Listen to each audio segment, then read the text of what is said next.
Silakan duduk, Bapak.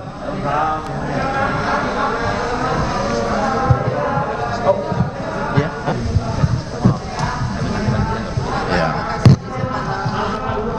Aduh, minta maaf memenuhi.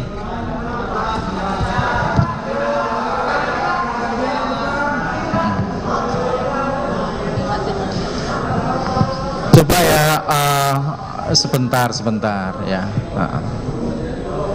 Ya, dengan teman-teman media mohon maaf bisa menunggu sebentar, mungkin barangkali sebelum kita lanjutkan persidangan.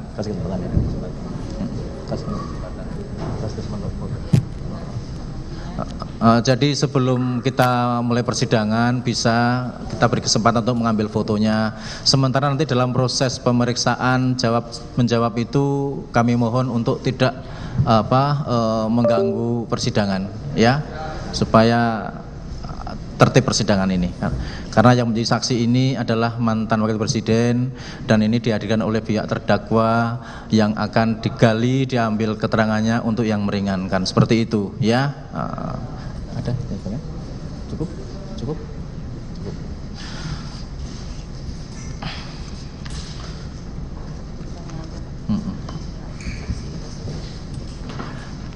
Saudara saksi Pak Yusuf Kalla, ini akan diberi sebagai saksi meringankan, ya. Sekalipun kita sudah tahu, tetapi akan langkah lebih baiknya kita tanyakan juga tentang identitas Bapak, ya. Ada KTP-nya, Pak? Sudah disiapkan belum?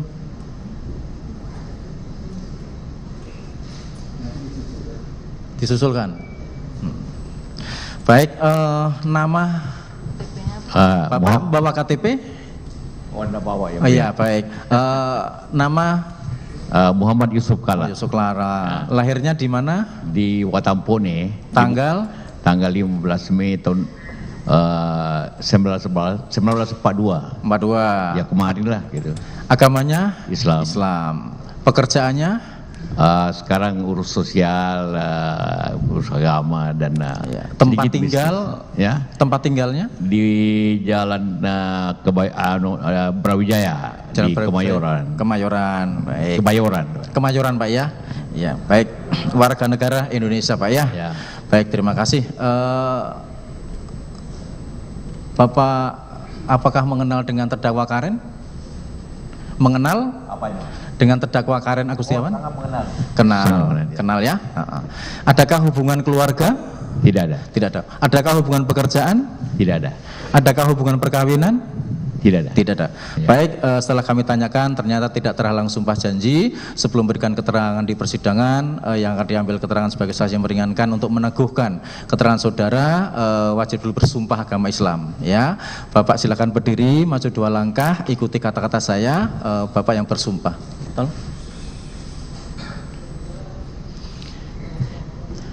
Mohon maaf Bapak, bisa ditaruh di kursi dulu ini? Iya. Baik. Ikuti ya Bapak, ya. Bismillahirrahmanirrahim. Demi Allah, saya bersumpah sebagai saksi dalam perkara ini akan memberikan keterangan yang benar, tidak lain daripada yang sebenarnya. Duduk kembali, Pak.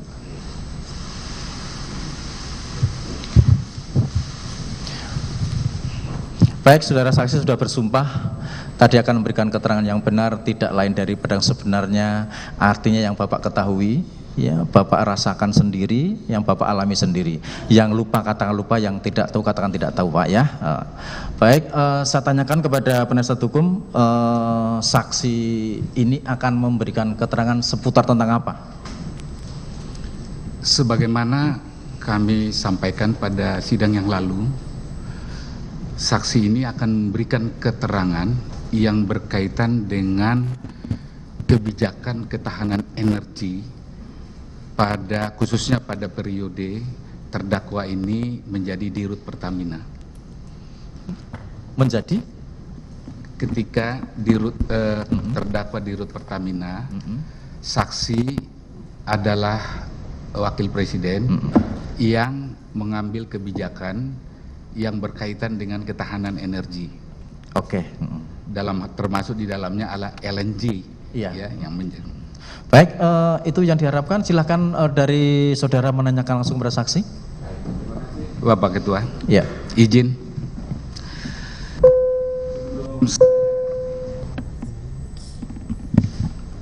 Sebelum bertanya kepada hal yang saya sampaikan tadi, saya mulai dulu dengan posisi Bapak di pemerintahan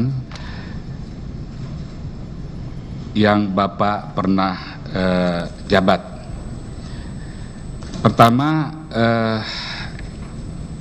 sebagai wakil presiden ke-12 masa Presiden Jokowi tahun 2014-2019, betul? Ya, betul. Dan sebelumnya 2004 sampai 2009. Ya, itu yang mau saya. Kemudian pada masa 2004 dan 2009 sebagai Wapres ke-10 masa Presiden Susilo Bambang Yudhoyono, betul ya? Sebelumnya Bapak juga sebagai Menko Bidang Kesejahteraan Rakyat Republik Indonesia masa Megawati, yaitu pada periode 2001 dan 2004, betul? Ya, betul. Kemudian Menteri Perindustrian dan Perdagangan RI masa Presiden Gus Dur tahun 1999 sampai tahun 2000, betul ya? Ya, betul. Baik. Sebelum saya kepada tadi pokok perkaranya, saya mau menyampaikan dulu selamat ulang tahun Pak. Rupanya tadi kemarin baru ulang tahun ya, yang tanggal 15 Mei. Ya. Selamat ulang tahun Pak, sehat dan panjang umur. Nah, saya mengajukan pertanyaan yang berkaitan dengan Peraturan Presiden Republik Indonesia nomor 5 tahun 2006 tentang kebijakan energi nasional. Saya mulai dengan considerance dalam Perpres ini nomor 5 tahun 2006 mengatakan bahwa untuk menjamin keamanan pasokan energi dalam negeri dan untuk mendukung pembangunan yang berkelanjutan perlu menetapkan kebijakan energi nasional sebagai pedoman dalam pengelolaan energi nasional. Itu pertimbangannya. Kemudian dalam ketentuan umumnya dikatakan bahwa dalam pasal 1 butir 2 sumber energi adalah sebagai sumber daya alami antara lain berupa minyak dan gas bumi, batu bara, air panas bumi, gambut, biomasa dan sebagainya, baik secara langsung maupun tidak langsung dapat dimanfaatkan sebagai energi. Itu dalam ketentuan umumnya. Kemudian dilanjutkan di dalam kebijakan. Kebijakan artinya buat pelaksana adalah instruksi, hal yang harus dilakukan. Tujuan dan sasaran kebijaksanaan energi nasional dalam pasal 2 ayat 2 dikatakan sasaran kebijakan energi nasional adalah tercapainya elastisitas energi lebih kecil ya 1 pada tahun 2025. Kemudian dalam 2 ayat 2 butir 2 gas bumi menjadi lebih ya dari 30%. Nah, ini kebijaksanaan.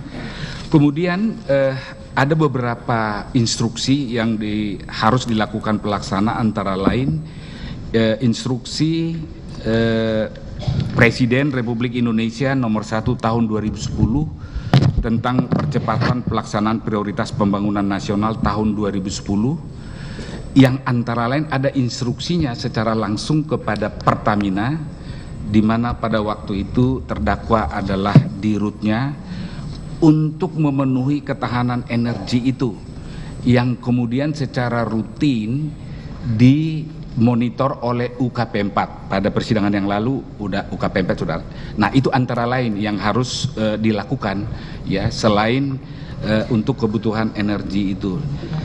Kemudian ada juga instruksi Presiden Republik Indonesia nomor 14 tahun 2011 tentang percepatan pelaksanaan prioritas pembangunan nasional tahun 2011.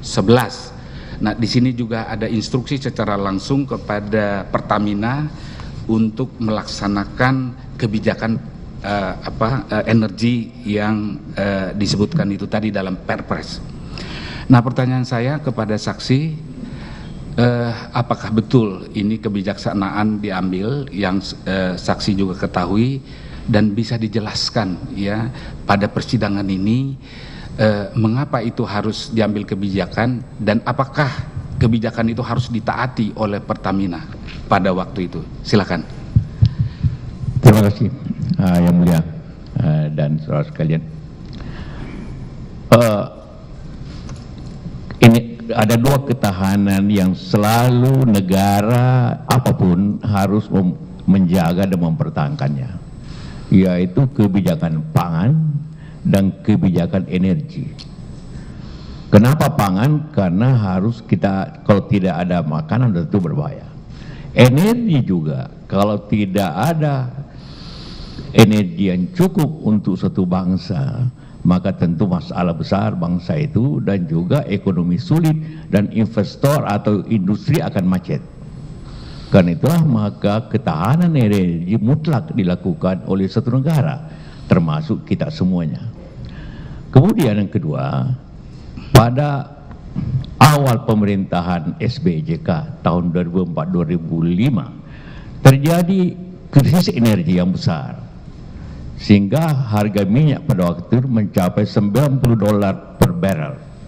Maka terjadilah defisit anggaran, terjadilah masalah besar pada waktu itu, sehingga pemerintah mengambil 4 kebijakan untuk mengatasi masalah krisis energi tahun 2005, yaitu mengurangi subsidi, karena subsidi tinggi sekali, dengan cara menaikkan harga BBM. Bapak ingat waktu itu kita naikkan lebih 100% agar negara tidak bangkrut pada waktu itu 2005. Kedua ialah melaksanakan hemat energi. Bapak ingat waktu itu AC diatur, lampu diatur, TV pun diatur, tidak boleh dengan dua. Ketiga ialah mengadakan konversi minyak tanah ke LPG, karena gas jauh lebih murah dibanding minyak tanah dan lebih bersih. Ketiga, mengurangi, tadi dijelaskan, mengurangi kebutuhan BBM dan menggantinya ke gas. Karena itulah dibuatlah tahun 2006, 1 tahun kemudian, aturan Perpres di mana bahwa untuk mengurangi defisit negara dan juga mengurangi kemahalan, maka BBM harus dikurangi pemakaiannya. BBM itu minyak bumi, seperti solar, bensin, minyak tanah dan sebagainya, harus dikurangi dan diganti oleh gas dan batu bara untuk listrik. Gas itu terdiri dari LPG dan LNG untuk listrik dan industri. Karena itulah maka pemerintah mempunyai target pada waktu itu, ia menaikkan konsumsi gas ke lebih 30%. Nah, sehingga negara akan, karena biaya gas dan BBM itu 1:3, Pak. Artinya 1 kalori daripada minyak tanah dibanding dengan gas itu lebih murah gas dibanding ini, dan lebih bersih. Karena itulah, dan sebagai waktu itu pelaksana daripada energi LNG itu, LPG, LNG itu tak tanggung jawab Pertamina. Karena itu kemudian diperintahkanlah Pertamina untuk menyiapkan suatu ketersediaan energi, dalam hal ini gas, lebih besar daripada sebelumnya. Nah, itulah kenapa dikeluarkan keputusan Perpres nomor 5 tahun 2006 itu dalam menjaga ketahanan industri kita. Jadi Pertamina itu diperintahkan untuk menjaga ketahanan energi di bidang BBM dan gas. Tapi sekarang pada mulai tahun 2005 itu diutamakan gas, 2006. Karena itu melonjaklah kebutuhan gas pada waktu itu. Memang kita mempunyai produksi gas, tapi gas kita, LNG kita ada di Aceh sudah menurun, di Laut Jawa sudah menurun, di Balikpapan, di Tarakan, ada Bontang sudah menurun.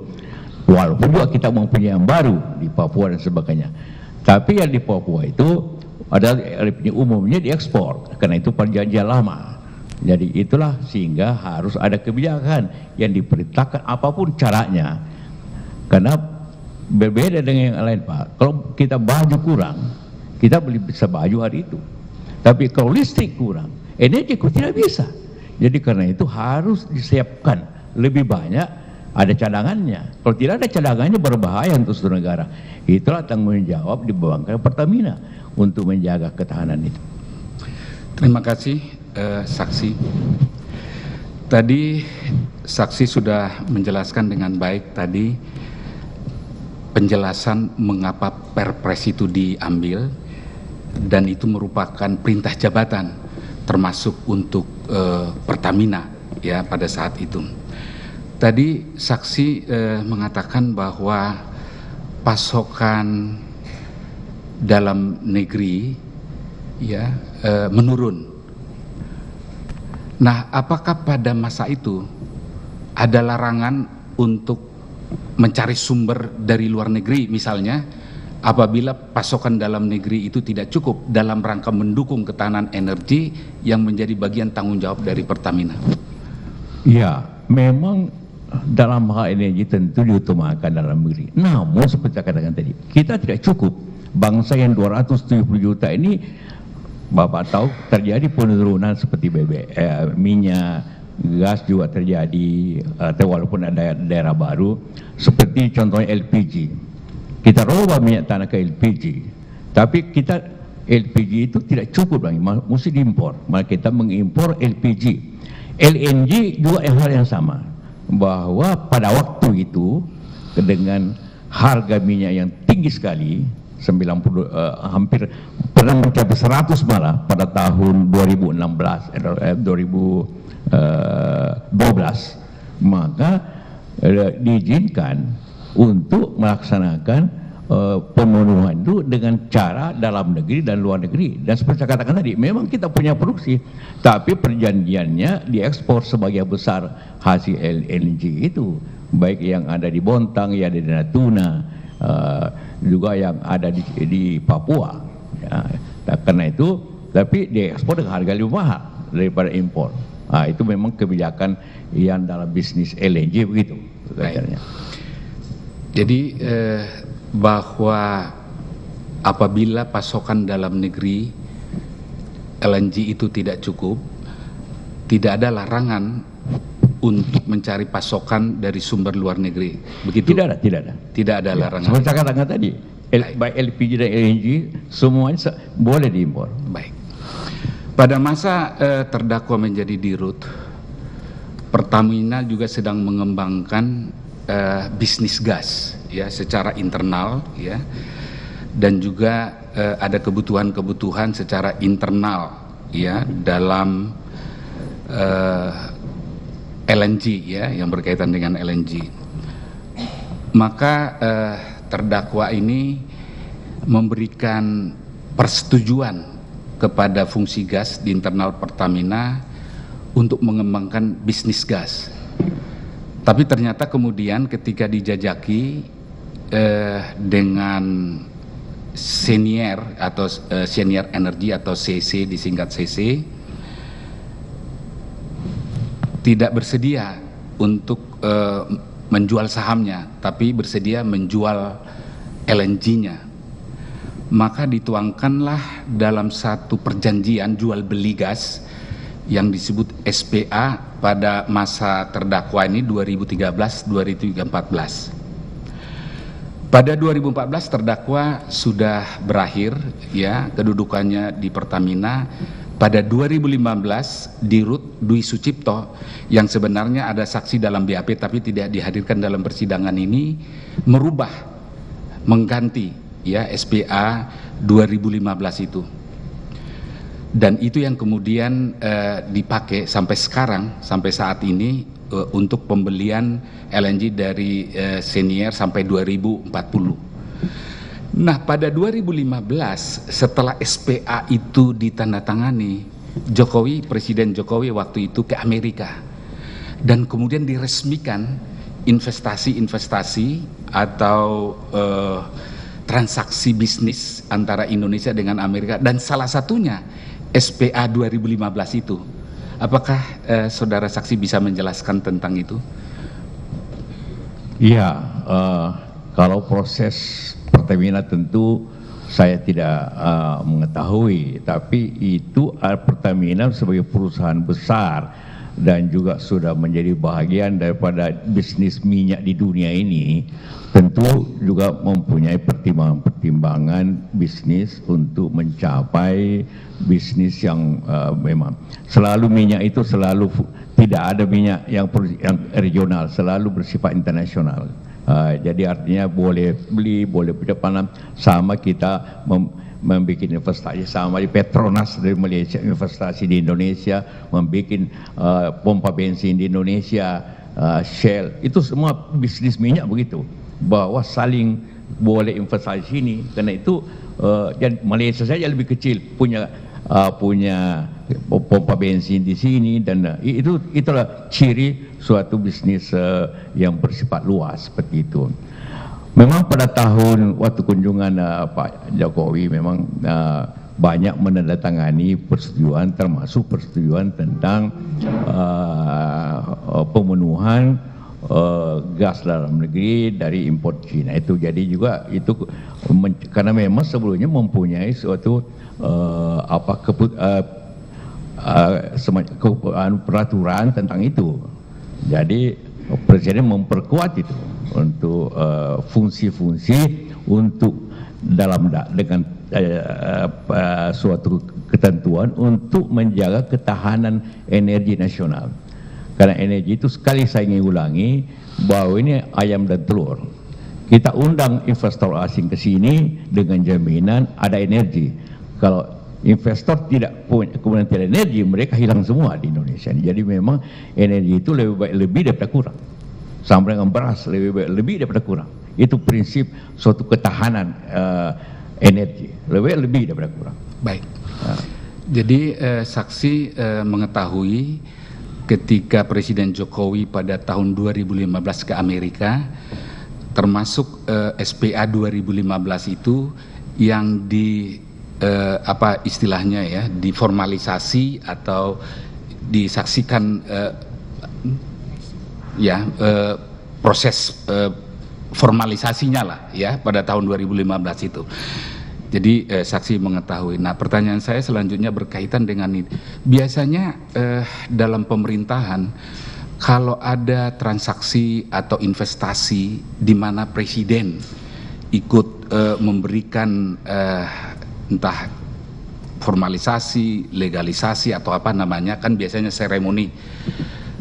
Tentu kalau normal kan diperiksa dulu oleh staf, ya, apakah seknek atau menteri terkait, bahwa di dalamnya tidak ada yang merugikan negara Republik Indonesia. Kalau merugikan tentu presiden tidak akan mau mengizinkan itu masuk dalam bagian seremoni yang dia hadiri. Apakah sepengetahuan saksi checking yang seperti itu dilakukan dalam pemerintahan? Ya, otomatis saja itu. Presiden itu semua menandatangani didahului dengan pemeriksaan paraf daripada pejabat-pejabat di bawahnya, apakah menteri atau apa, menteri SDM contohnya, itu harus tidak ada yang tidak melalui satu proses teknis administratif pejabat di bawah presiden. Baik, jadi sudah ada checking ya, sudah otomatis lah secara mekanistis ya. Jadi kalau tidak memang baik, tidak baik atau bahkan merugikan negara, itu pasti akan disortir kan begitu. Yep. Ya. aturan di pemerintahan itu, sebelum presiden pergi ke luar negeri selalu didahului dengan pertemuan para menteri atau pejabat itu untuk mempersiapkan apa yang ditandatangani presiden. Jadi sebelum pergi, duluan menterinya berunding di situ untuk mengatakan ini boleh, presiden tinggal ceken aja. Baik. Saya lanjut dengan pertanyaan yang lain, saksi. Pada persidangan ini kami telah tunjukkan bahwa saat ini PLN akan mengimpor LNG dari luar negeri. Ya, kami tunjukkan dari paparan yang dilakukan oleh PLN. Dan juga ada berita atau fakta sekarang saat ini bahwa LNG itu langka sehingga dijatah. Nah itu ya, jadi dijatah untuk. Nah, apa saksi bisa jelaskan apakah memang LNG itu tidak mudah untuk mendapatkannya, oleh karena itu harus ada ancang-ancang ya yang panjang dan sifatnya antisipatif supaya tidak ada kelangkaan. Tadi saksi sudah mengatakan ketahanan pangan, ketahanan energi itu sangat sensitif untuk negara, untuk pemerintah. Begini, energi khususnya gas itu sangat dipengaruhi pertama oleh tingkat produksi gas di dunia ini, kedua oleh geopolitik, ketiga ditentukan oleh iklim.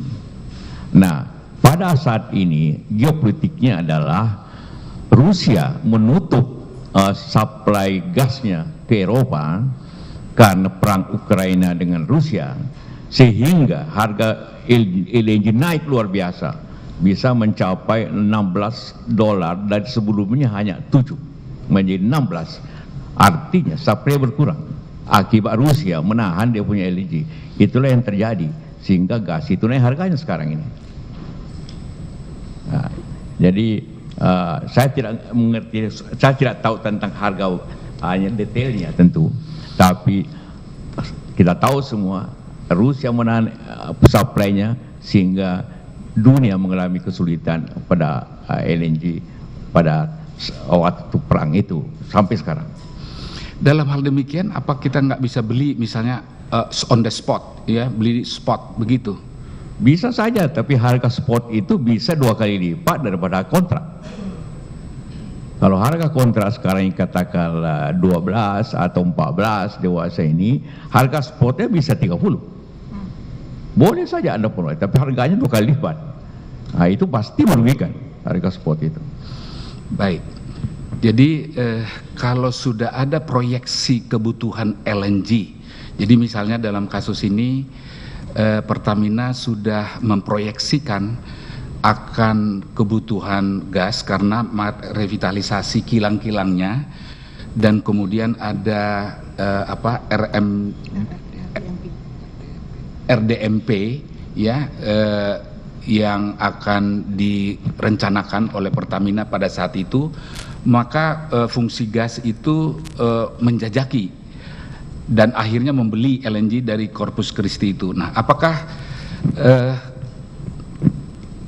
kalau misalnya dia beli dari spot misalnya ya, jadi dulu kilangnya sudah jadi, proyek-proyeknya sudah jadi, nanti bila dibeli di spot, di pasar spot gitu. Artinya kalau itu yang dilakukan malah kerugiannya akan lebih besar. Betul nggak begitu? Oh ya, karena harga spot itu hanya dibeli kalau keadaan darurat. Kalau keadaan normal dia tidak ada orang mau beli. Karena itulah maka semua kontrak LNG di dunia ini jangka panjang. Semua. Sama dengan yang beli LNG kita di Papua itu Cina. Itu kontraknya 30-40 tahun juga. Yang membeli gas kita di Luwu di Sulawesi Tengah, Jepang, itu juga kontraknya kurang lebih 30 tahun. Saya pernah meminta agar itu di dalam negeri, tidak bisa karena sudah kontrak jangka panjang, kita bisa didenda 2 kali lipat kalau kita tidak penuhi itu. Nah, itulah masalah bisnis LNG, rumit memang, tapi itulah caranya. Baik, Saya kembali lagi kepada Perpres itu tadi, Perpres nomor 5 tahun 2006 tentang kebijakan energi, khususnya tentang gas bumi menjadi lebih dari 30%, ya, menjadi 30%. Bisa saksi jelaskan apa maksudnya harus 30%? Apa pertimbangannya? Sumber energi itu kan khususnya untuk listrik atau apapun itu pertama sebelumnya diesel itu berarti pakai solar, BBM. Nah, itu harganya melonjak luar biasa seperti yang katakan tadi dan sangat boros. Kedua, kemudian LNG. Tapi LNG itu harus punya syarat, harus ada pipa kalau itu dari dalam negeri yang dekat, atau pakai terminal gasifikasi kalau itu impor. Nah, itu tapi jauh lebih murah, sepertiga daripada harga kalau itu pakai diesel. Karena itu memang diutamakan di situ pakai kenapa? Dan kemudian LNG itu bersih, tidak menimbulkan polusi, bersih. Kalau gas, hingga pada zaman sekarang ini sebagai transisi energi itu yang dipakai harus LNG, bukan diesel. Dulu pembangkit kita diesel umumnya pakai BBM. Mobil pun sekarang diganti dengan katakanlah listrik. Listrik juga asalnya nanti dari LNG di Jawa ini. LNG. Jadi kenapa melonjak ini kebutuhan? Dan itu diperkirakan jangka panjang. Ini pasti dimanapun di dunia ini orang melonjak terus. Kenapa Jepang membeli di mana-mana? Karena melonjak kebutuhan gas ini, karena dunia tidak mengingini lagi ada polusi daripada BBM. Nah, itu sebabnya, sehingga lebih 30% pada tahun 2006 itu. Tapi sekarang itu harus lebih tinggi lagi.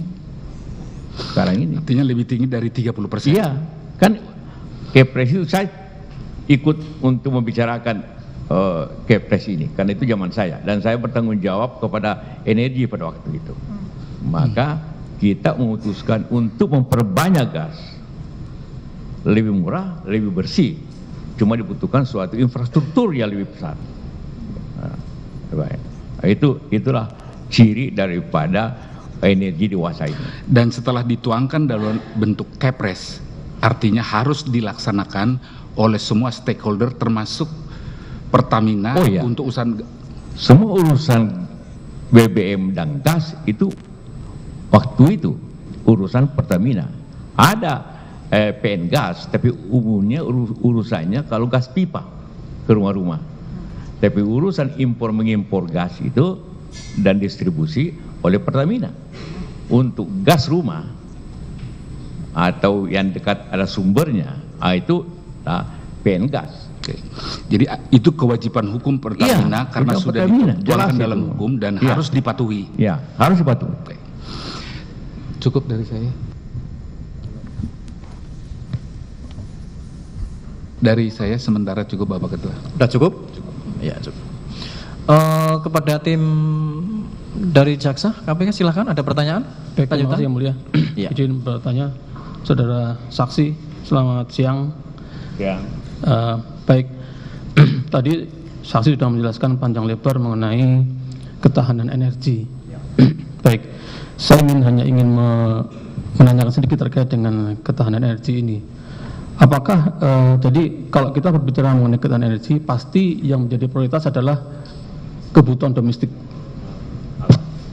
Yang menjadi prioritas adalah kebutuhan energi di domestik, di dalam negeri. Betul ya, seperti ya? Ya. Nah, apakah dalam kaitan tadi disampaikan bahwa dalam Kepres nomor 5 tahun 2006 tersebut, apakah juga ada kepentingan-kepentingan lain selain terkait dengan pemenuhan energi dalam negeri? Iya, Pak. Artinya apapun caranya, itu maknanya, maka harus dipenuhi kebutuhan dalam negeri akan energi untuk baik untuk tenaga, hanya listrik, untuk industri ataupun kebutuhan Pertamina sendiri harus dipenuhi itu. Iya. Jadi prioritas dalam Perpres itu tadi saudara saksi jelaskan bahwa Perpres itu lebih diprioritaskan terkait pemenuhan dalam negeri. Ya, tentu Kepres itu untuk ketahanan energi dalam negeri. Ya, baik. Nah, kemudian tadi disampaikan bahwa di dalam Kepres tersebut juga memberikan perintah kepada Pertamina. Nah, dalam pelaksanaan ketahanan energi tadi, apakah yang menjadi stakeholder, apakah hanya Pertamina ataukah juga ada sektor-sektor yang lain yang terkait dengan ketahanan energi ini? Kalau ketahanan energi banyak, Ya, mencangkut listrik, mencangkut kebutuhan industri seperti katakan tadi, dan kebutuhan dalam negeri lainnya. ya, Nah, kalau urusannya BBM dan gas itu urusan Pertamina. Pertamina. Ya. Baik, nah dalam pelaksanaannya, apakah Pertamina berdiri sendiri, ataukah masih ada keterkaitan dengan instansi lain, misalkan seperti Kementerian SDM atau kementerian lain yang berkaitan dengan pemenuhan baik minyak maupun gas tadi? Ya, tentu ada Menteri SDM yang membuat polisi sesuai dengan arahan Presiden, yang pelaksanaan teknisnya dilakukan oleh Pertamina. Ya, artinya ketika Pertamina kemudian melakukan kegiatan pengadaan ini melibatkan stakeholder tersebut, begitu ya, saudara saksi ya? Di atas Pertamina tentu ada Menteri BUMN, Ya. tetapi Pertamina melaksanakan sesuai dengan apa yang telah diputuskan oleh pemerintah secara umum, yaitu memenuhi kebutuhan energi nasional. Oke, baik. Baik, mungkin dari itu aja dan untuk rekan kami yang mulia. Terima kasih yang mulia saksi Pak JK. Saya tadi menarik ketika saksi menyampaikan karena adanya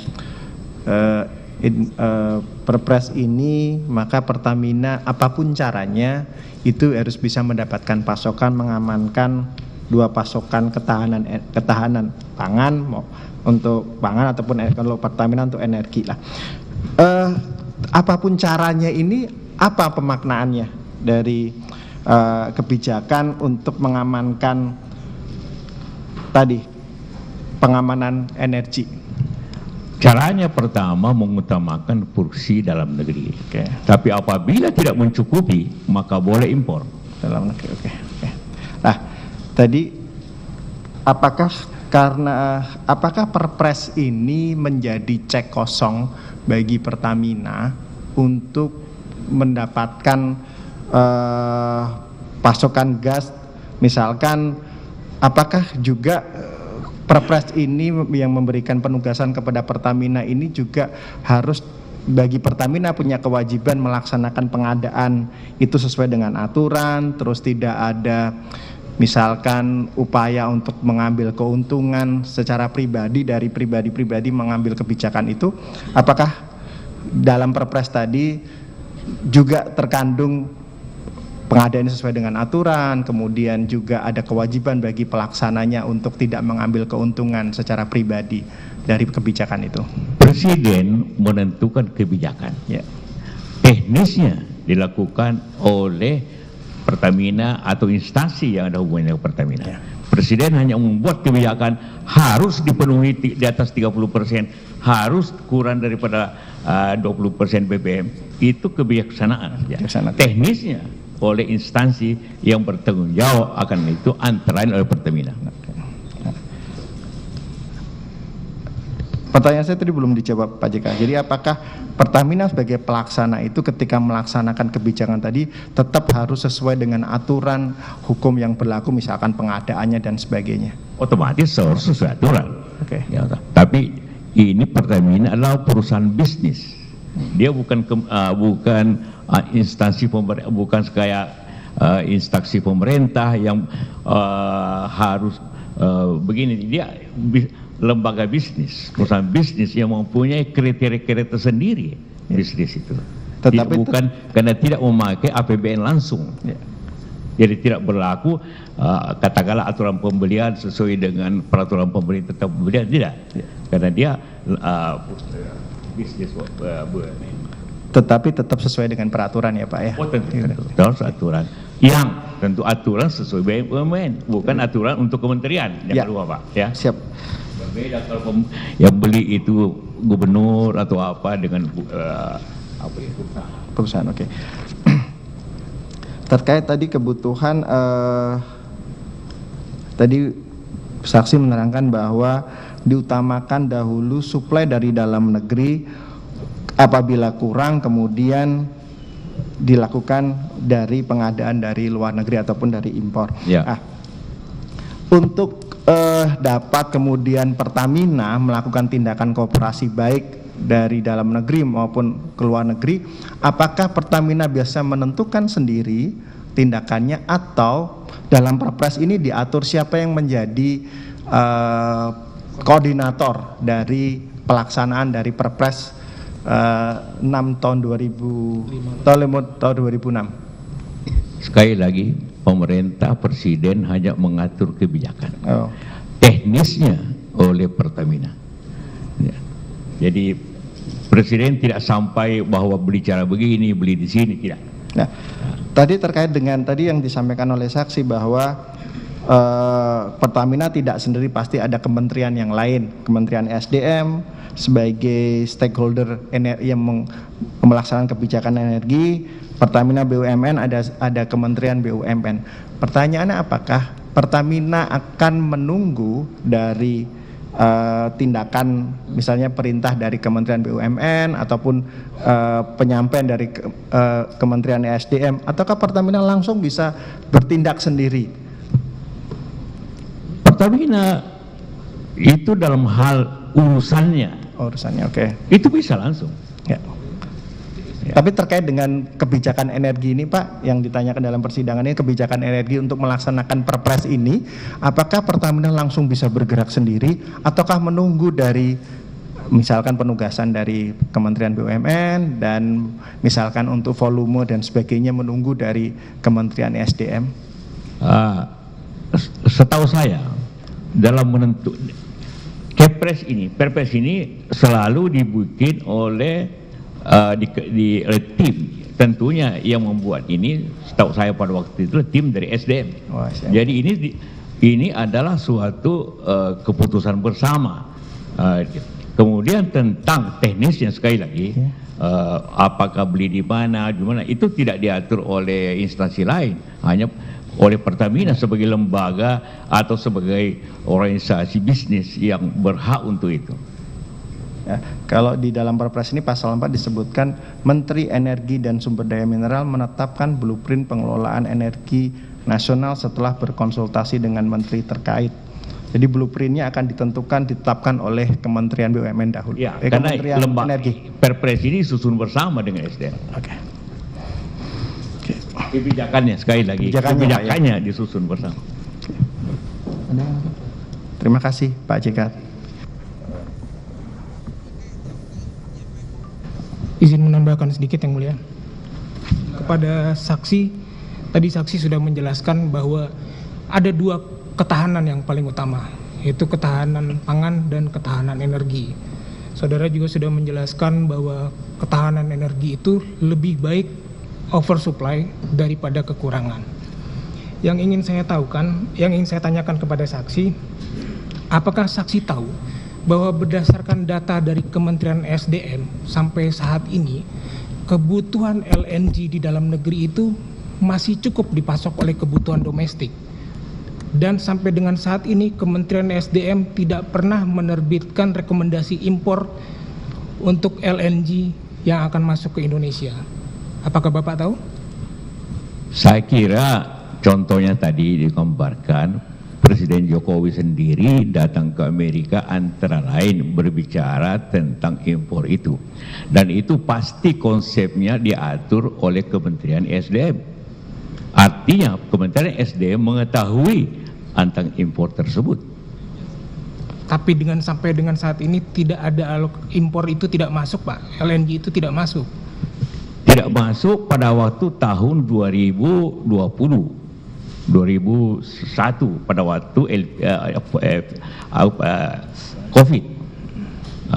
Memang setelah itu industri di mana menurun. Jadi waktu COVID kita tahu semua itu bekerja di rumah, berarti Aceh tidak jalan, atau industri kebutuhan menurun, orang tidak berjalan.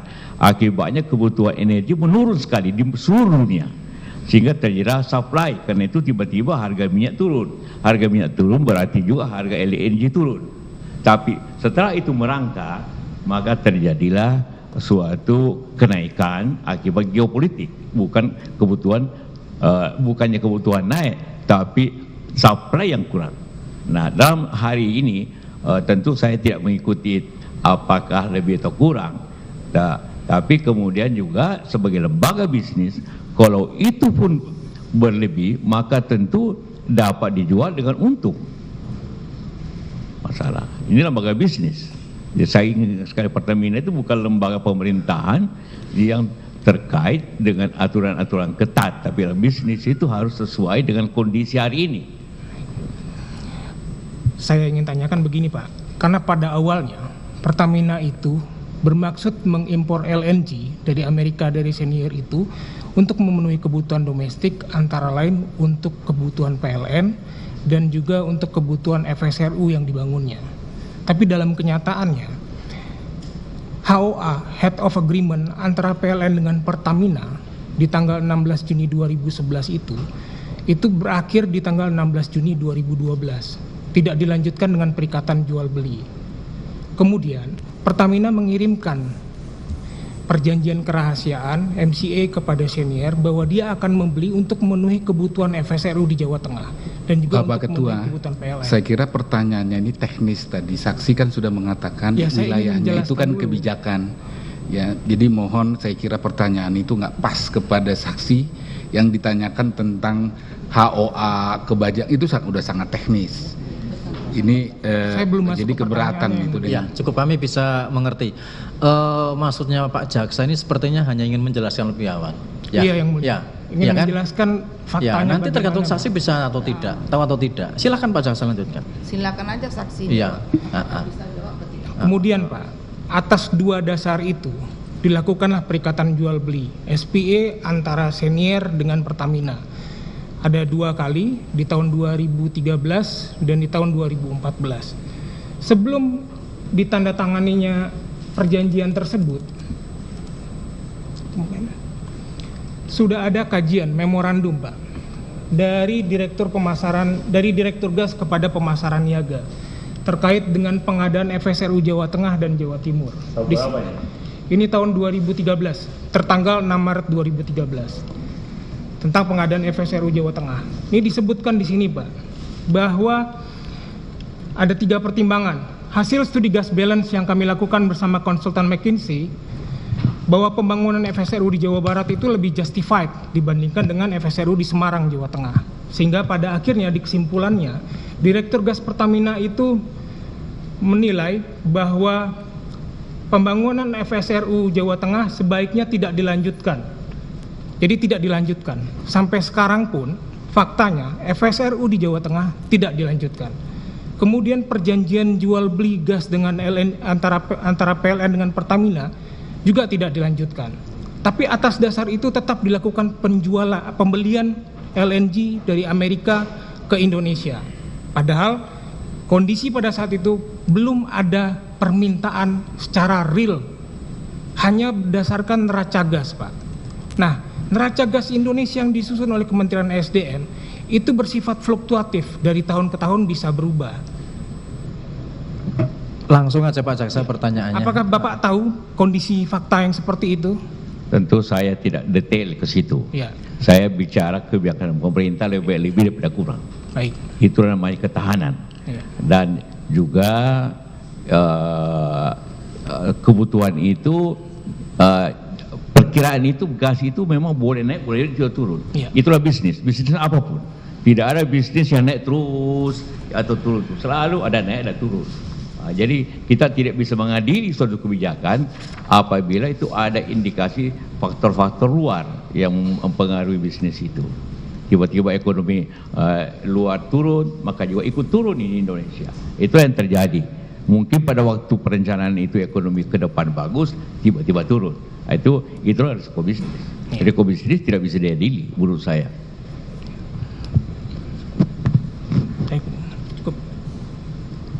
Cukup dari kami cukup yang mulia. cukup? Cukup. Iya. Sedikit ya, saksi ya, selamat siang.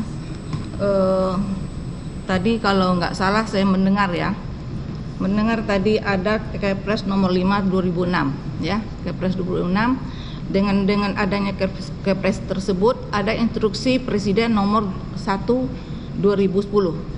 Ada introspeksi untuk ke Pertamina. Instruksinya itu tahu saudara apa isi instruksinya? Instruksi untuk ke Pertamina. Ya, Ya, apa yang dibicarakan dalam instruksi itu ke Pertaminanya? Iya Bu. Tentu semua keputusan Presiden tentu harus ditindaklanjuti. Karena tadi jelas di situ bahwa kebutuhan LNG, sistem energi kita harus dirubah dari BBM ke gas. Itu inti daripada Perpres itu. Harus diganti. Karena itulah maka follow up daripada penggantian itu kan dua-dua PLN yang pegang, Pertamina yang pegang, BBM, Pertamina juga, gas juga Pertamina. Maka Pertamina harus membalans, itu mengurangi BBM untuk industri ataupun untuk listrik dalam hal ini dengan PLN, menaikkan kebutuhan gas untuk listrik dan industri. Karena itulah setelah Kepres ini, maka PLN mulai membuat namanya PLTG, pembangkit listrik tenaga gas. Apakah itu di Banten ada, di Tanjung Priok ada, kemudian di Kalimantan Barat, di Manado, di Gorontalo, di Bali. Itu dibikin semua dalam rangka memenuhi instruksi ini. Karena itulah maka sejalan itu proyeksinya ialah kebutuhan akan datang naik. Dan saya mendengar juga akibat sekarang ini kekurangan LNG, pembangkit listrik tenaga gas seperti di Banten itu kapasitasnya menurun karena kekurangan LNG. Mungkin suatu kali dicek bahwa karena saya mendengarnya itu hanya memenuhi 25% daripada sekarang ini karena supply LNG berkurang. Itu ya. Apakah dalam instruksi Presiden itu ada membicarakan pengadaan untuk LNG ini bisa diimpor dari luar? Ada nggak tertulis dari instruksi? Presiden tidak pernah, apapun Kepres tidak pernah detail, Bu. Tidak detail kayak gitu ya? Iya, hanya kebijakan saja. Ya, kebijakan. Dan kebijakan itu tanggung jawab kepada instansi atau lembaga atau perusahaan yang bertanggung jawab akan bidang itu. Jadi hanya kebijakan ya? Kebijakan. Ya. Setelah diinstruksikan ke Presiden, ke Pertamina, Bapak mengikuti perkembangannya. Apakah Bapak mengikuti? Apakah terlaksana instruksi Presiden nomor 1 2010 itu? Saya mengikuti sampai 2009 tentu. 2009. Kemudian 2014 sampai 2019 saya mengikuti perlunya bahwa perubahan shift daripada BBM ke gas dan batu bara. Jelas itu. Ya. Saya mengikuti, mengontrol malah persentasenya bahwa harus sekian gas, sekian batu bara. Sekarang harus sekian EBT, energi baru terbarukan. Ya. Semua ada target-targetnya. Apakah Bapak mendengar karena Bapak tidak lagi menjabat ya, 2010 Bapak nggak jabat lagi ya? Nah. Ya. Saya bertanya, hanya saksi mendengar. Bagaimana perkembangannya? Apakah ada merugi Pertamina atau bagaimana? Atau ada keuntungan? Saya tidak mengikuti detail. Tidak mengikuti lagi. Ya. Apakah untuk pelaksanaan instruksi Presiden tersebut, apakah ada masih ada campur tangan dari pemerintah untuk melaksanaan oleh Pertamina? Iya, saatnya sekali pemerintah menetapkan target, itu harus dipenuhi. Walaupun kadang-kadang tidak memenuhi, seperti target untuk mencapai 24% daripada listrik harus EBT, energi baru terbarukan kayak hidro, geotermal dan sebagainya. Itu tidak terpenuhi. Artinya maka gas harus lebih banyak lagi. Kalau ini EBT tidak dipenuhi, maka harus diganti dengan energi yang bersih. Dan yang bersih itu ialah gas, LNG. Ya. Karena Bapak tidak mendengar, tidak mengetahui, sebabnya terdakwa duduk di sini kenapa? Kenapa? Sebabnya terdakwa sampai duduk di sini, apa persoalannya? Tahu saudara, saksi? Sebab? Ya. Apa?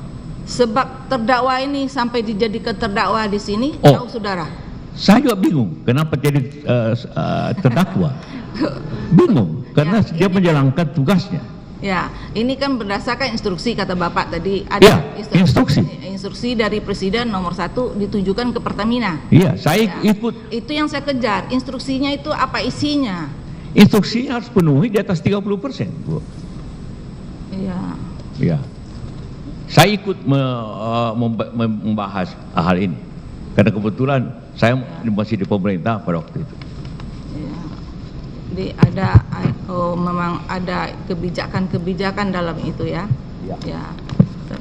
Jadi Bapak tidak tahu apakah Pertamina itu merugi atau untung, nggak tahu? Tidak.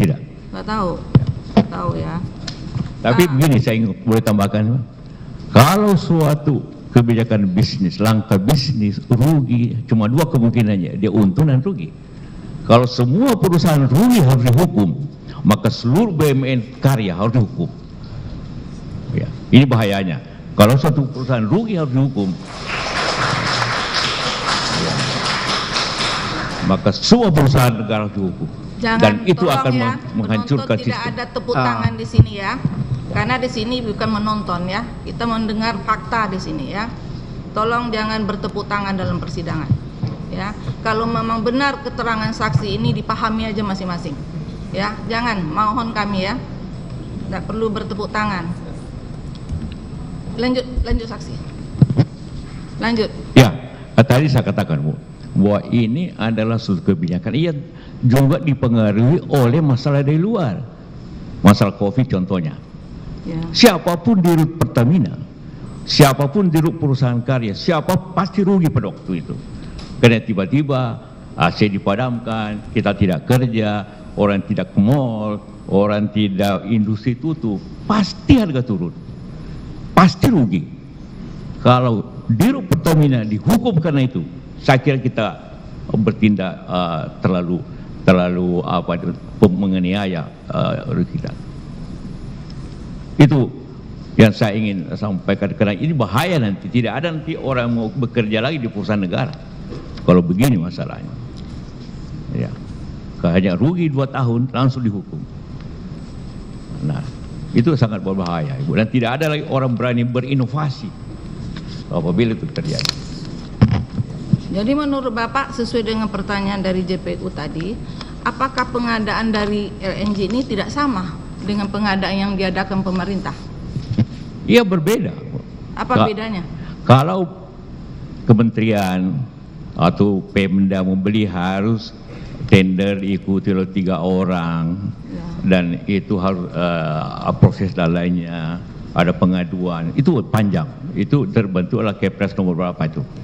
Tapi kalau BUMN, pengusaha, negosiasi, langsung negosiasi, tawar menawar, itu bedanya. Bisa dilakukan langsung dengan tawar menawar dan harga efisien yang menguntungkan negara. Saya dengar harganya 3,5, itu sangat murah sebenarnya dibanding dengan harga dewasa ini.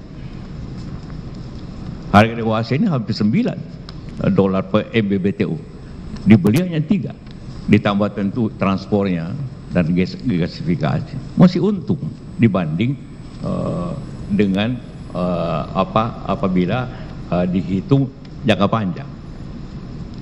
Apa saksi tahu bahwa perjanjian ini berlaku 10 tahun? Ya, seperti saya katakan tadi, semua kontrak LNG dimanapun selalu jangka panjang. 10 tahun. Karena orang baru berani bikin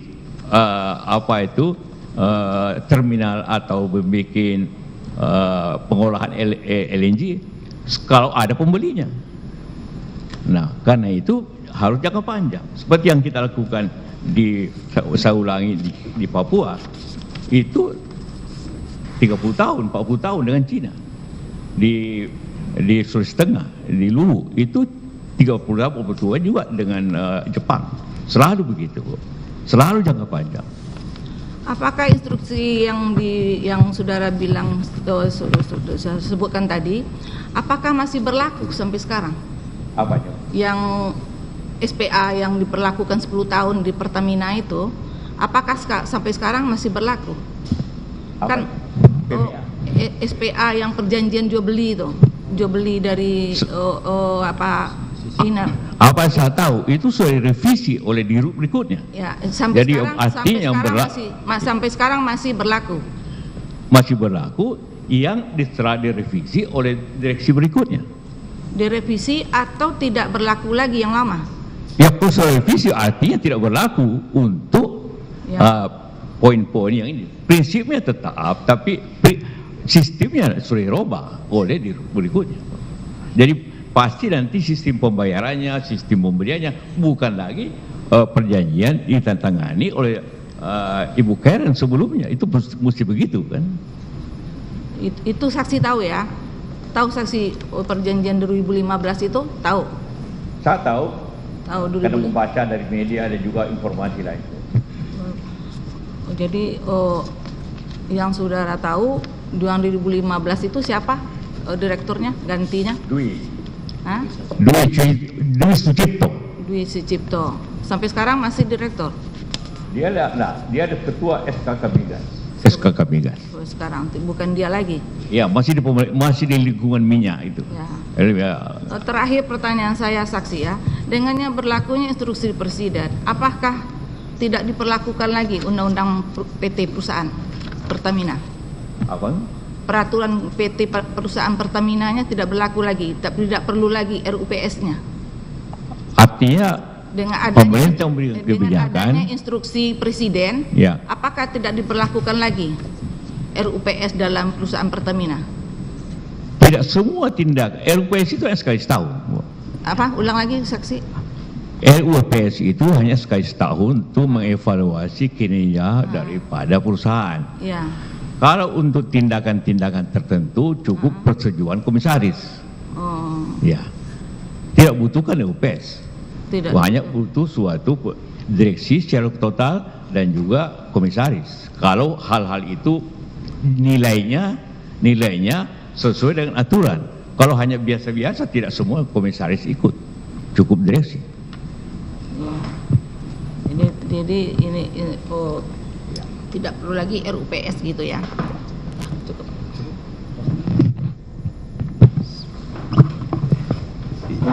Izin tanya saksi.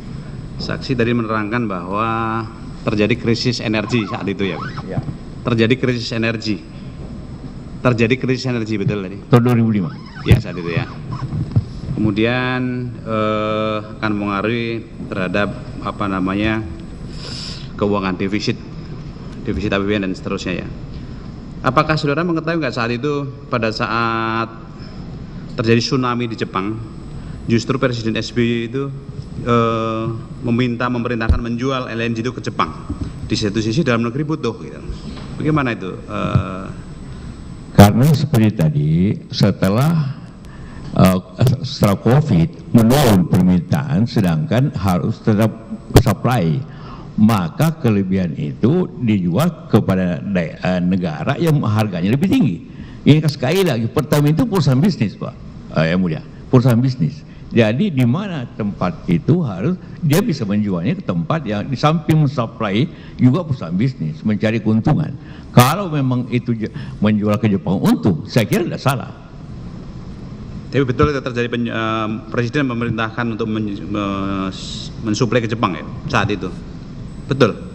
Saya kira hal itu tidak dibicarakan dengan Presiden, tapi Presiden dapat mengizinkan apabila diminta hal tersebut, dan sesuai juga sekali lagi itu semua strategi dagang semuanya.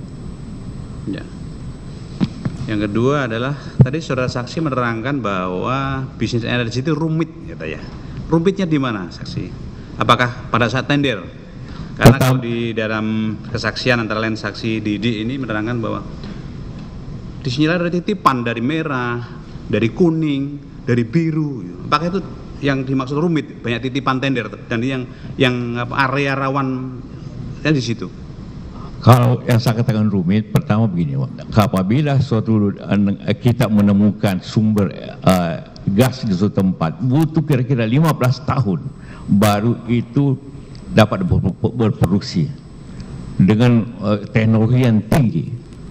Kemudian itu kan rumit dari sisi sumber alamnya, dari sisi implementasi. Karena itu, karena rumit, mesti sebelum itu terjadi, maka harus ada pembelinya dulu, dan pembelinya itu selalu penjualnya minta jangka panjang, karena ini gas keluar terus, mesti ada pembeli jangka panjang.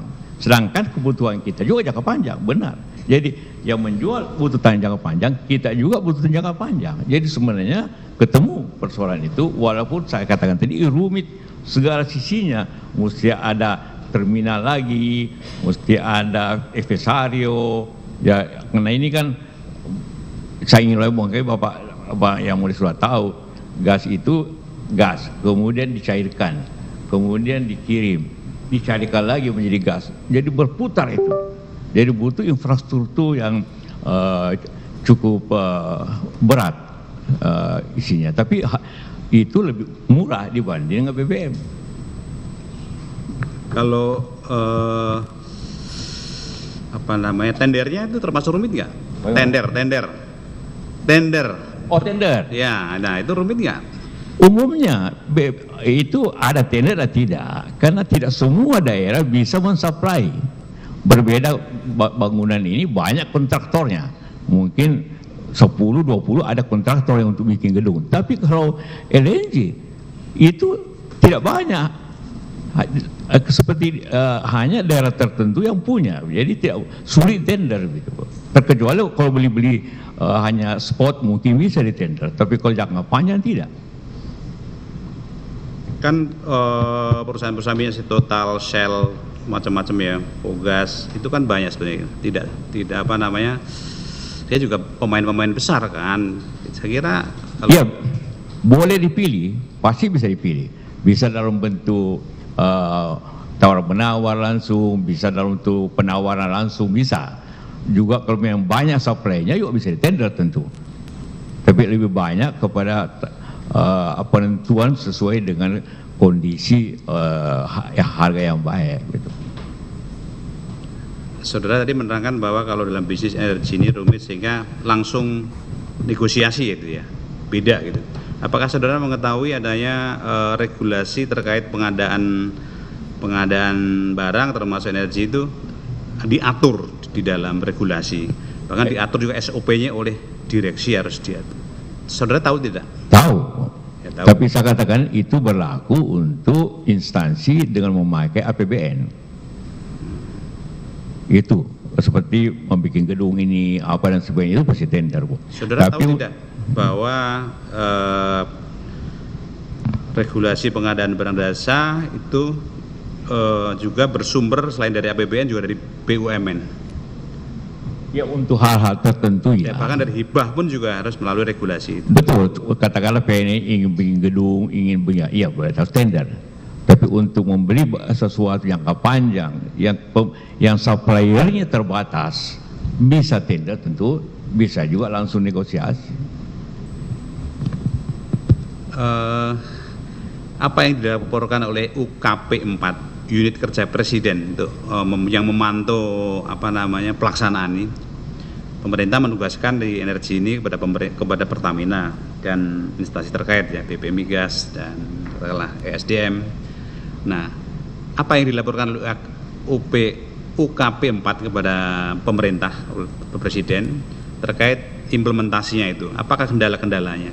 Dilaporkan apa oleh UKP 4 termasuk khusus dalam kasus ini saja ya, LNG yang diadakan oleh Cheniere. Apa laporan UKP 4 kepada pemerintah? Saya tidak mengikuti secara detail apa yang dilaporkan, tapi pelaksanaannya kita selalu mengikuti secara luasan apakah ada kekurangan gas, ada kekurangan BBM atau tidak. Yang lainnya itu urusan teknis, yang mulia. Jadi saudara tidak langsung ya di laporan UKP 4 itu. Kalau gitu UKP 4 itu lapornya ke siapa? Laporan itu tentu dilaporkan kepada Presiden secara berkala. Kan kalau dalam sidang kabinet dilaporkan, kan saudara hadir kan, mendengar enggak itu? Tidak selalu, tidak selalu dilaporkan. Jadi umumnya hanya kalau proyek-proyek strategis dilaporkan. Tapi kalau tidak semua proyek pemerintah itu dilaporkan, karena begitu banyaknya lah proyek-proyek itu. Biasanya dipantau soal sistem, prosedurnya, hasilnya, waktunya, itu biasanya dipantau itu. Saudara juga, mohon maaf nih, selain sebagai pejabat saat itu kan juga pengusaha, apakah saudara juga termasuk usaha di bidang minyak juga? Minyak? Ya. Tidak, yang mulia. Oh tidak. Kalau harga Henry Hub itu apa maksudnya? Apa? Harga Henry Hub. Harga? Henry Hub. Oh, Henry Hub. Ya. Itu harga standar yang berlaku di Amerika, yang dipusatkan kalau orang beli di pelabuhan ini, tentu. Itu harga kalau kita dulu FOB dengan harga Henry Hub. Indeksnya itu. Ya? Indeksnya. Yang berubah itu berubah, Anda itu. Sesuai dengan kondisi harga-harga berlaku di dunia ini. Apa bedanya dengan harga berdasarkan harga minyak mentah dunia? Harga minyak juga harga dunia. Itu juga berubah Brent atau Texas. Itu ada 3 harga kalau minyak, Brent, Texas. Jadi sama itu, Henry Hub dengan harga minyak mentah dunia itu sama? Sistemnya kurang lebih sama, semacam bursa gitu kan, kesepakatan. Umumnya kalau di Indonesia diukur daripada harga LNG itu harga 11% daripada harga minyak dunia. 11%. 1 barrel 11% EBBTU. 11%.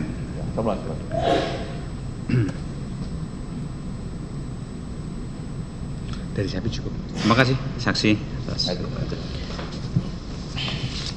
Ya, saudara saksi, saya lanjutkan ya, ada sedikit pertanyaan. Apakah lahirnya Perpres dan Impres tadi adalah salah satu cara untuk menghindari adanya defisit energi? Ya, betul ya mulia. Betul ya? Ya. Baik. Defisit energi dalam jumlah dan defisit harga. Iya, maksudnya defisit energi lah. Baik. Kemudian Pak, tadi saksi menerangkan bahwa karena terjadi defisit sehingga ada 4 hal yang perlu disikapi, termasuk harus hemat energi lah salah satunya, ya, mengurangi subsidi pemerintah, seperti itu. Lah tadi saudara saksi menerangkan bahwa tanggung jawabnya sepenuhnya kepada ahlinya, artinya kepada Pertamina, kan begitu? Supply-nya. Iya, artinya Pertamina ya? Iya, Pertamina. Untuk ketersediaan gas cadangan maksudnya begitu Pak ya. Saudara saksi apakah bisa menjawab artinya bahwa ketahanan energi yang didasari dengan Perpres maupun Impres ini sebetulnya untuk pemenuhan kebutuhan siapa sih? Domestik atau untuk trading? Kebutuhan domestik tentunya masyarakat dalam hal listrik, masyarakat untuk mobil ataupun industri harus memakai LNG seperti industri kimia, industri keramik, juga kebutuhan energi Pertamina untuk kilang-kilang Pertamina, seperti itu. Jadi ini untuk memenuhi kebutuhan negeri Dan juga seperti katakan tadi, karena Pertamina ialah organisasi dagang, maka tentu juga dia boleh berdagang. Itu ya. Jadi selain domestik juga untuk kebutuhan bisnis kan begitu. Ya, artinya untuk ketahanan energi. Baik, selanjutnya. Apakah pada saat itu Inpres atau Perpres itu membatasi Pertamina melakukan trading? Tidak, sama sekali tidak. Tidak. Terus kemudian apakah saksi mengetahui bahwa sampai sejauh mana sih hasilnya Perpres dan Impres itu berkaitan dengan ketahanan energi ini, sampai sejauh mana hasilnya? Ya tentu hasilnya yang penting pada setelah itu kita tidak mengalami kekurangan listrik, tidak mengalami kenaikan harga yang berlebihan, tidak terjadi suatu kekurangan di bidang industri dengan pemenuhan yang ditanggung jawab kepada energi itu, karena itu terjadi. Ya baik, dari kami cukup. Saya kembalikan kepada penasihat hukum. Ada pertanyaan? Dari terdakwa ada bertanya? Silakan bertanya. Assalamualaikum warahmatullahi wabarakatuh. Selamat siang Pak JK. Pertama-tama saya ucapkan selamat hari ulang tahun. Semoga Pak JK mendapatkan sisa umur yang barokah, amin, amin ya robbal alamin. Dan saya juga mengucapkan terima kasih atas kehadiran Pak JK sebagai saksi yang semoga memberikan pencerahan kepada semua yang hadir di sini. Pak JK, tolong panggilnya saksi ya. Saya ingin bertanya. Jangan pakai Pak JK. Namanya. Pak saudara saksi. Saudara saksi, tadi saudara saksi menyampaikan bahwa dengan adanya Perpres ini adalah agar lebih banyak menggunakan gas dan renewable energy daripada batu bara dan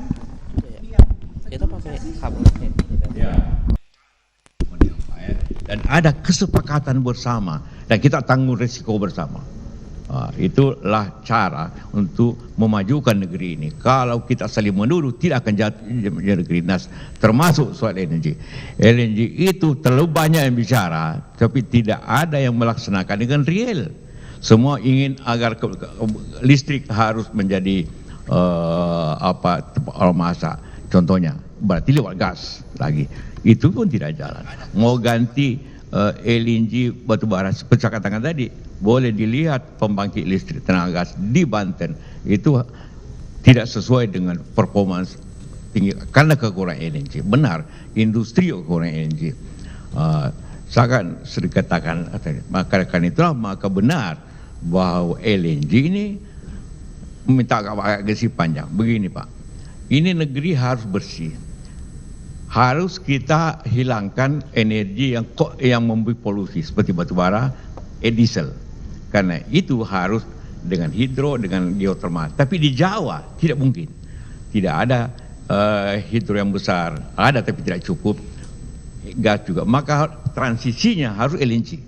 LNG lah yang harus menjadi penopang. Karena kalau Jakarta termasuk negara kota yang terkotor di dunia ini. Karena pengaruh daripada batubara yang ada di Tanjung Priok, pengaruh daripada ini, dan pengaruh mobil yang berjalan di mana-mana pakai ini, maka harus diganti semuanya untuk hidup bersih anak cucu kita dengan cara listrik, tapi listriknya juga harus bersih juga.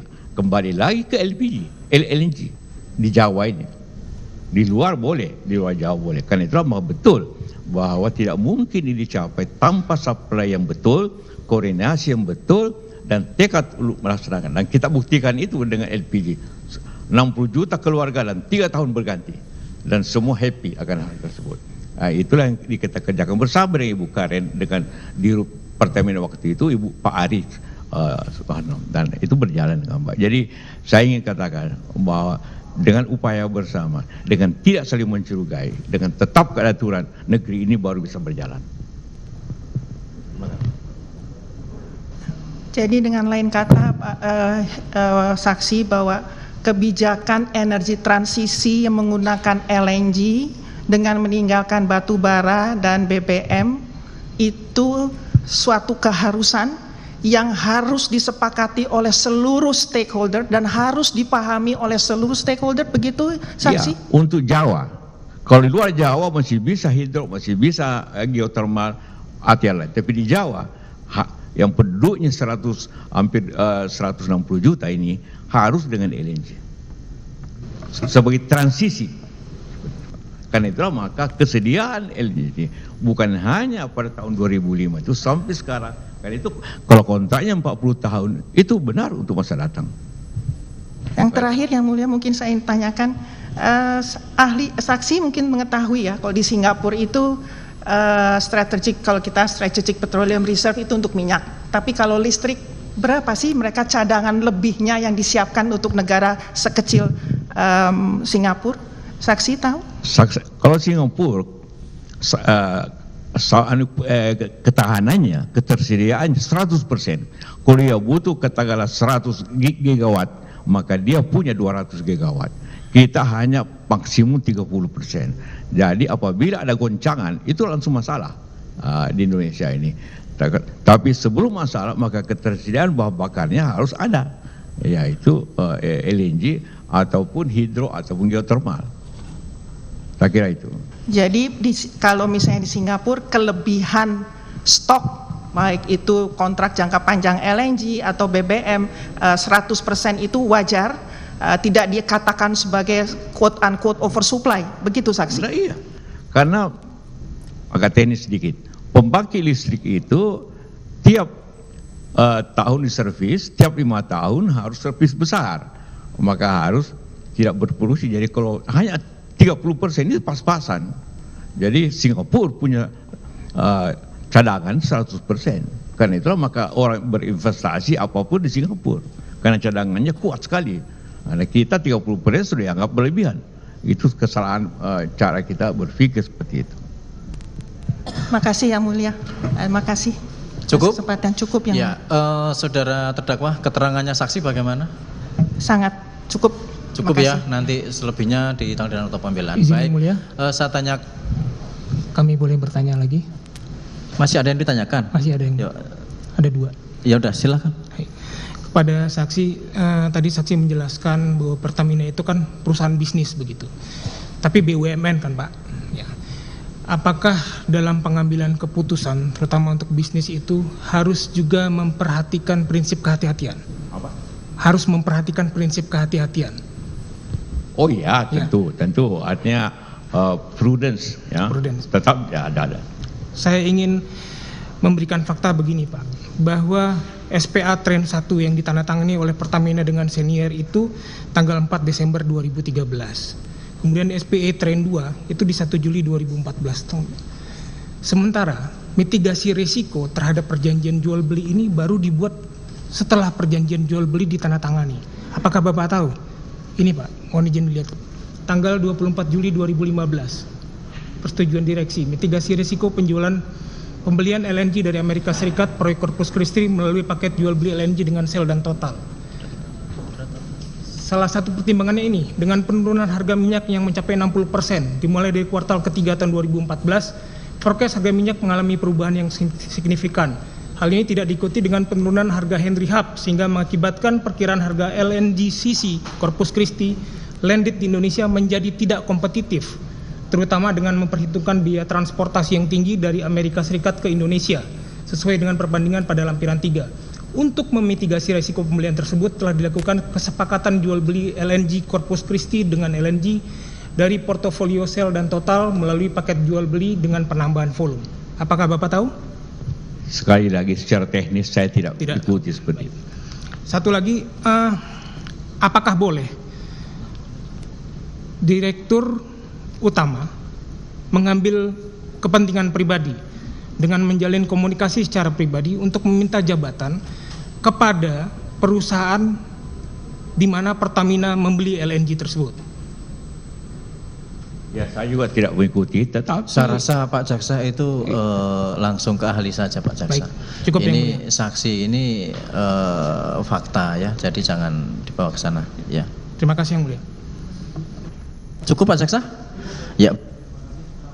Terima kasih kepada saksi sudah hadir di persidangan. Bapak Ketua, supaya imbang, kami ada satu pertanyaan. Kenapa Pak? Tambahan tadi dari jaksa.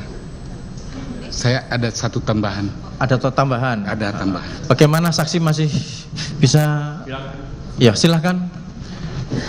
Saksi, saya mau menunjukkan satu dokumen PLN ya baru-baru ini yang mengatakan bahwa mereka kesulitan LNG sekarang ini. Oleh karena itu berusaha untuk mencari sumber di luar negeri. Pertanyaan saya, ya, saya tunjukkan dulu yang ini, apa yang diinikan oleh PLN itu.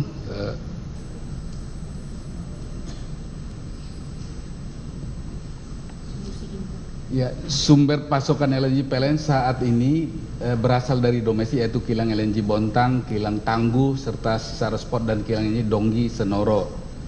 Beberapa tahun ke depan sumber pasokan LNG di Indonesia akan bertambah dengan beroperasinya LNG Wasombo dan LNG Masela. Solusi impor LNG tidak dapat dikesampingkan, baik untuk mendapatkan harga yang lebih murah dari harga LNG domestik maupun untuk mencukupi kebutuhan pasokan LNG jangka panjang PLN. Jadi PLN sekarang sudah kesulitan dan ingin mencari dari sumber luar negeri. Sementara dalam sidang ini selalu dikatakan oversupply. Pada tahun 2013-14 itu sudah diproyeksikan ketika terdakwa jadi dirut, jadi futuristik dengan perjanjian jangka panjang LNG. Yang walaupun sudah diakhiri oleh Dwi Sucipto pada 2015 dan kemudian penjualan 2020-2021 oleh Dirut Nike Widiawati yang tidak dibawa dalam sidang ini untuk ditanyakan, padahal ada dalam BAP tentang SPA tadi yang katakan berubah, padahal sudah berubah, tapi orang yang berubah itu nggak dibawa dalam sidang ini. Nah, yang ingin saya tanyakan, apakah memang diperkirakan ketiga Kepres itu yang sudah dialami oleh PLN sekarang ini, dia kekurangan gas sekarang ini, tidak oversupply? Begini, penduduk kita 270 juta, berkembang 1,5% per tahun, ekonomi kita tumbuh 5% per tahun. Ini data yang kita bicarakan ini data sejak tahun 2005. Itu berarti sudah hampir 20 tahun. Berarti ada pertumbuhan ekonomi hampir 100%.